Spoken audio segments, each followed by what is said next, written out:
एक छोटे से गांव में एक आदमी रहता था। उसके घर के पास में एक पहाड़ था जहां पर वह रोज सुबह जाता, वहां पर थोड़ी देर उस पहाड़ पर बैठता, फिर वापस आ जाता। तो रोज की तरह वह सुबह सुबह जा रहा था। पीछे से उसका छोटा बेटा आया। उसने आकर के उसका हाथ पकड़ लिया और कहा कि आज मैं भी आपके साथ चलूँगा। उसने पहले तो उसको थोड़ा सा समझाया और मना किया। कहा कि जो रास्ता है वह बहुत ही छोटा है और चढ़ाई बहुत ज़्यादा है, तो तुम मेरे साथ नहीं चल पाओगे। लेकिन फिर जब उस बेटे ने जिद करी तो उसका पिता मान गया। वो दोनों पहाड़ पर चढ़ने लगे। पिता ने बेटे का हाथ कस करके पकड़ा हुआ था। लेफ्ट साइड में पहाड़ थी और राइट साइड में खाई, और रास्ता बहुत ही छोटा था। वो पहाड़ की चोटी तक पहुंचने ही वाले थे, तभी रास्ते में एक बड़ा सा पत्थर आया। क्योंकि पिता उस रास्ते से रोज जाता था, उसको पता था कि वहाँ पर पत्थर है।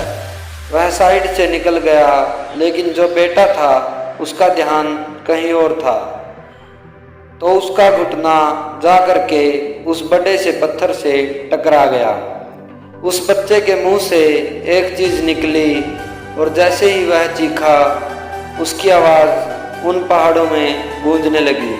इससे पहले उस बच्चे ने कभी भी अपनी आवाज़ की गूंज नहीं सुनी थी, तो वह उसे समझ नहीं आ रहा था कि ये क्या हो रहा है। वह अंदर से थोड़ा सा घबरा गया और उसे लगा कि शायद कहीं कोई है जो छुपकर उसे देख रहा है, उसका मजाक उड़ा रहा है। फिर उस बच्चे ने बोला, कौन हो तुम? तो जब उस बच्चे ने उस गूंज को सुना तो उसे गुस्सा आ गया। उसे लगा कि कौन है ये जो मेरा मजाक उड़ाए चला जा रहा है। फिर उसने गुस्से में कहा कि मैं तुम्हें छोड़ूंगा नहीं। और फिर जैसे ही उसने उस गूंज को सुना, वह घबरा गया। उसके पिता समझ गए थे कि क्या हो रहा है। उसने अपने पिता का हाथ कस के पकड़ लिया और उनसे पूछा कि कौन है ये जो मुझे इतना तंग कर रहा है? कौन है ये जो मुझे इतना डरा रहा है? तो उसके पिता थोड़ा सा मुस्कुराए और उन्होंने खाई की तरफ देखा और ज़ोर से बोला, मैं तुमसे बहुत प्यार करता हूँ। वह सुनकर वह बच्चा हैरान हो गया। उसे समझ नहीं आया कि क्या हो रहा है, क्योंकि वही इंसान जो उसका मजाक उड़ा रहा है, उसको तंग कर रहा है, वह उसके पिता को बोल रहा है कि मैं तुमसे बहुत प्यार करता हूँ। तो उसके पिता अपने बेटे को देखा और वो समझ गए कि उसके मन में क्या चल रहा है। और फिर दोबारा उन्होंने बोला, तुम बहुत अच्छे हो। और ये सुनकर उनका बेटा थोड़ा सा मुस्कुराया और पूछा अपने पिता से कि ये क्या हो रहा है। फिर उसके पिता ने अपने बेटे को समझाया, ये जो आवाज़ तुम सुन रहे हो ना, ये किसी और की नहीं है, ये तुम्हारी है, जो कि पहाड़ में गूंज रही है और तुम्हें अपनी ही आवाज़ सुनाई दे रही है। जैसे तुम बोलते हो ठीक वैसा ही तुम्हें सुनाई देता है।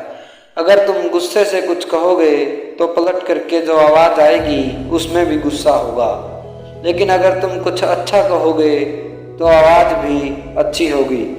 बिल्कुल इसी तरह से हमारी ज़िंदगी में भी होता है। जैसा तुम अपने मन में इस ज़िंदगी के बारे में सोचते हो, ये ज़िंदगी तुम्हारे लिए बिल्कुल वैसी ही हो जाती है। अगर तुम मन ही मन अपने आप से ये बोलते रहोगे कि मेरी ज़िंदगी तो बहुत बुरी है, तो तुम्हारी ज़िंदगी सच में बुरी हो जाएगी। अगर तुम अपनी ज़िंदगी में प्यार करोगे तो तुम्हारी ज़िंदगी भी तुमसे प्यार करेगी। ये बात उस बच्चे के दिमाग में भर गई और फिर वे दोनों उस पहाड़ की चोटी पर गए। लेकिन बच्चे के दिमाग में यही बात घूम रही थी और फिर वह बच्चा खिलखिला कर हंसा और उसने अपने दोनों हाथ खोले और अपनी पूरी ताकत से बोला, मैं तुमसे बहुत प्यार करता हूँ। तो कैसी लगी आपको ये वीडियो कमेंट करके ज़रूर बताइएगा और इस वीडियो को ज़्यादा से ज़्यादा शेयर कीजिए और मेरे चैनल को प्लीज़ सब्सक्राइब कर लीजिए। Thank you, thanks for watching.